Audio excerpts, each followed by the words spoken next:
الله ربي والإسلام ديني ومحمدا رسول الله.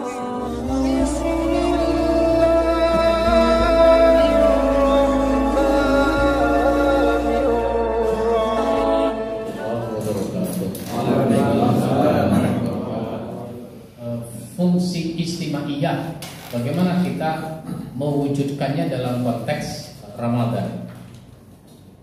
Pertama, komunikasi yang lebih terbuka antar pengurus dan jamaah. Ini kesempatan jamaah kita itu relatif lebih banyak, lebih sering datang ke masjid pada bulan Ramadan.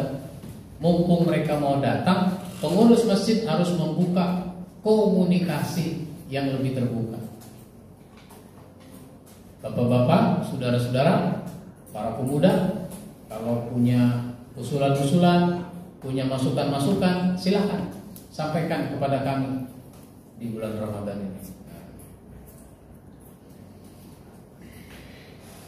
Terus konsultasi jamaah. Jamaah mungkin pengen curhat, pengen konsultasi. Ya. Beri kesempatan konsultasi jamaah.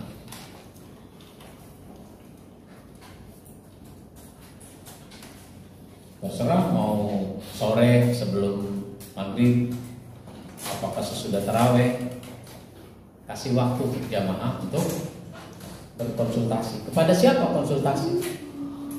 Atas problem-problem orang. Cuma karena nggak ada tempat konsultasi di masjid, akhirnya orang konsultasinya kepada Mama Dede. Curhat dong, iya dong. Kalau sekarang bukan begitu. Tanya Mama yuk.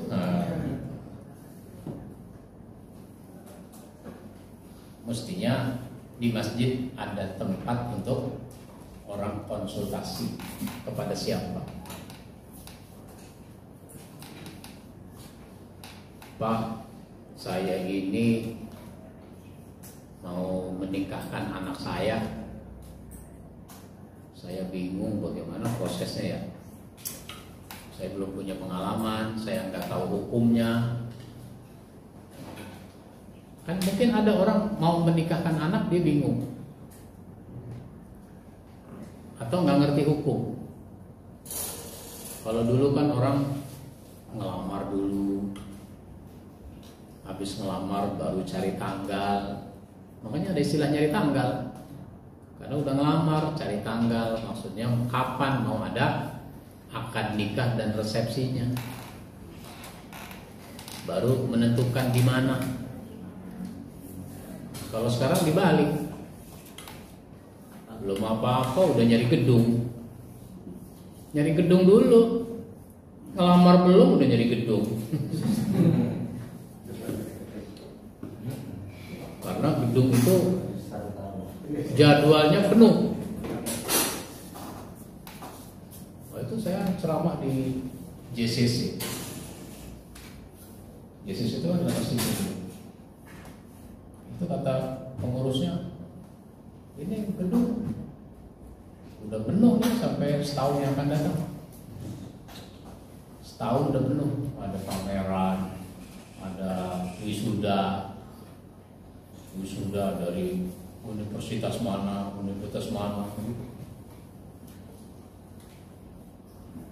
ada macam-macam lah, udah penuh. Makanya kadang-kadang orang nyari gedung dulu, kapan itu gedung kosong untuk resepsi. Oh, ini baru kosong di bulan Juni. Bulan Juni lamaan. Kita maunya habis lebaran nih, bulan Syawal. Lebarannya April, Mei, Juni. Wah, lamaan. Ya cari gedung lain. Di sini mah udah nggak ada. Di sini baru bisa lagi tuh Juni. Juni pun Juni keempat. Oh, lamaan lagi.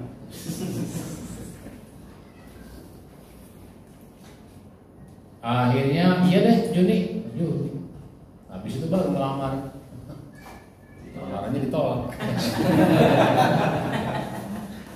Gedung udah di DP.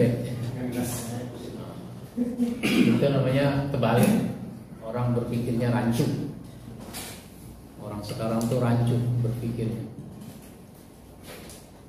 Jangan sampai di masjid rancu juga orang berpikir. Baik. Analisa dan klasifikasi mustahik zakat untuk diproyeksi tidak menjadi mustahik.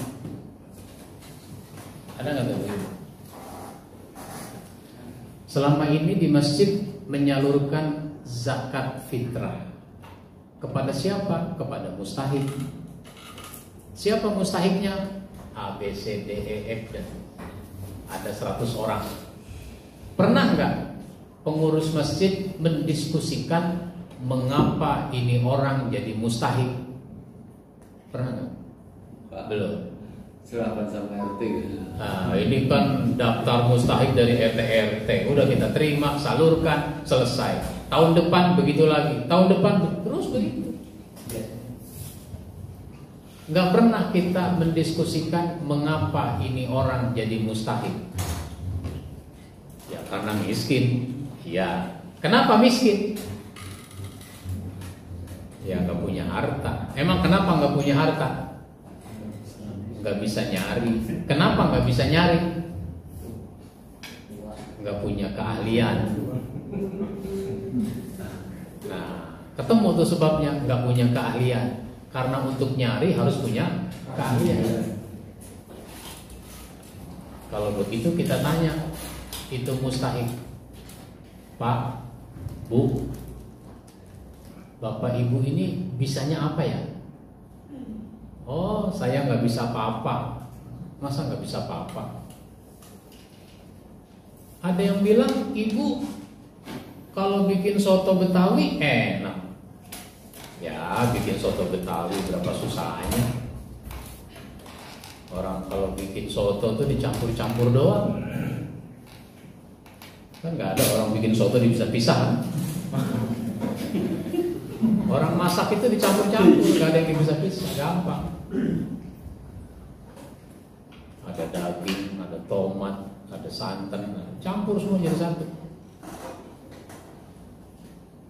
Nah, karena ada banyak orang bilang ibu kalau bikin soto enak, bagaimana kalau ibu dagang soto?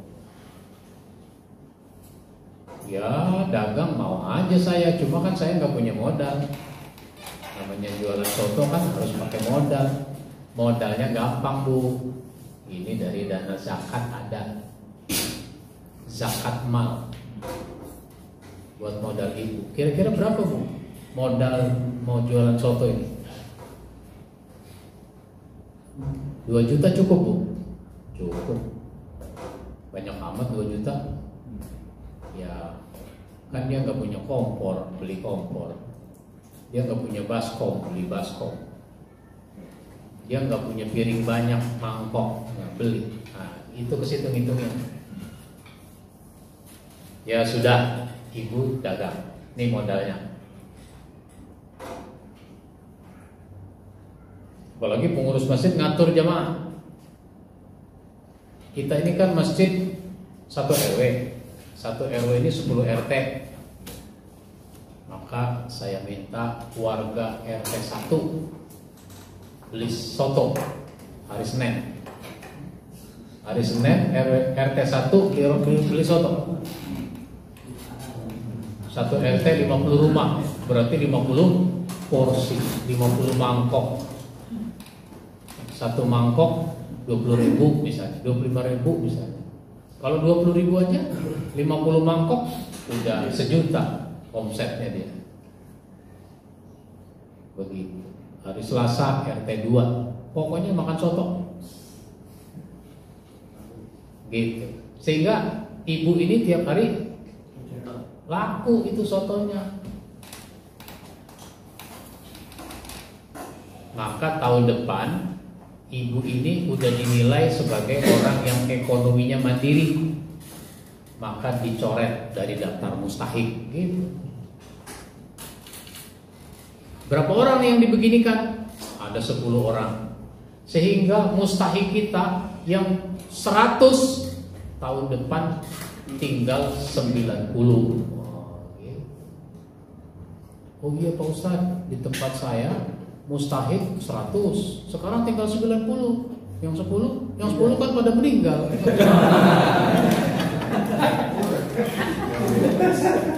Ya kalau meninggal mah bukan program pengurus masjid.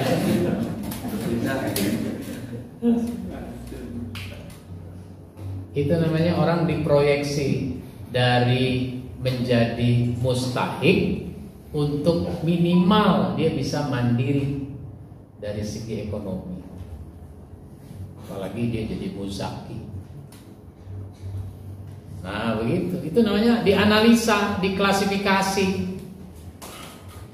Ada mustahik yang mustahik abadi, udah nggak bisa diapa-apain nih orang, kenapa? Udah lansia, susah dikembangkan, ya udah dia disantuni sampai mati. Udah mati masih disantuni juga. Tapi kan ada orang umurnya baru 50, tapi dia kenapa disebut mustahik? Nah, diteliti, bisa nggak dia dikembangkan? Begitu. Yang keempat, santunan yatim dan duafa. Santunan yatim dan duafa. Anak yatim. Yatim itu dari kata yutmun. Yutmun itu artinya kesendirian. Anak yatim adalah anak yang ditinggal mati oleh bapaknya, sehingga dia seperti orang yang sendirian. Karena selama ini yang menanggung ekonominya bapaknya. Sekarang bapaknya mati, dia seperti kesendirian. Sampai kapan anak jadi yatim? Sampai dia balik. Kalau dalam undang-undang negara, undang-undang internasional, itu orang disebut anak-anak itu 18 tahun ke bawah. 18 tahun kurang sehari masih anak-anak. 18 tahun lewat sehari, nah, itu udah masuk dewasa. Kalau dalam agama bukan umur, tapi tanda-tanda secara fisik. Suaranya udah pecah, kan beda suara anak-anak sama suara remaja, suara pemuda, beda. Apalagi dari sisi fisik, misalnya tumbuh rambut pada bagian tertentu. Tumbuhnya di sini disebut jenggot, tumbuhnya di sini disebut kumis, tumbuhnya di ketiak, tumbuhnya di sekitar kelamin. Nah, itu udah tumbuh rambut itu namanya dia udah memasuki usia balik. Dia jangan dikategorikan anak yatim lagi. Jadi dia jangan dikasih dana yatim. Tapi kan dia belum mandiri, ya masuk aja kategori orang miskin. Jadi dana untuk orang miskin atau dana duafa, orang lemah. Nah begitu. Terus penghargaan kepada jamaah yang berperan aktif. Boleh aja pengurus masjid setahun sekali memberi penghargaan kepada jamaah-jamaah yang aktif. Kasih hadiah, boleh. Hadiahnya sarung, hadiahnya baju koko, apa aja boleh. Bazar Ramadan dan Lebaran, boleh aja masjid bikin bazar, tapi di luar masjid. Maksudnya di luar masjid, di luar bangunan masjid. bazarnya di dalam masjid.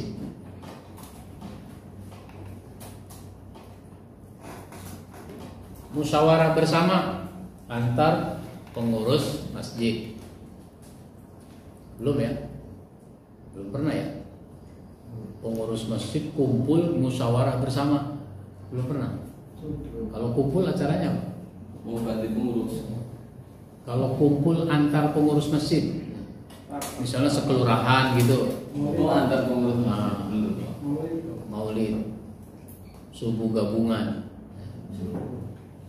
Musyawarah bersama ini belum.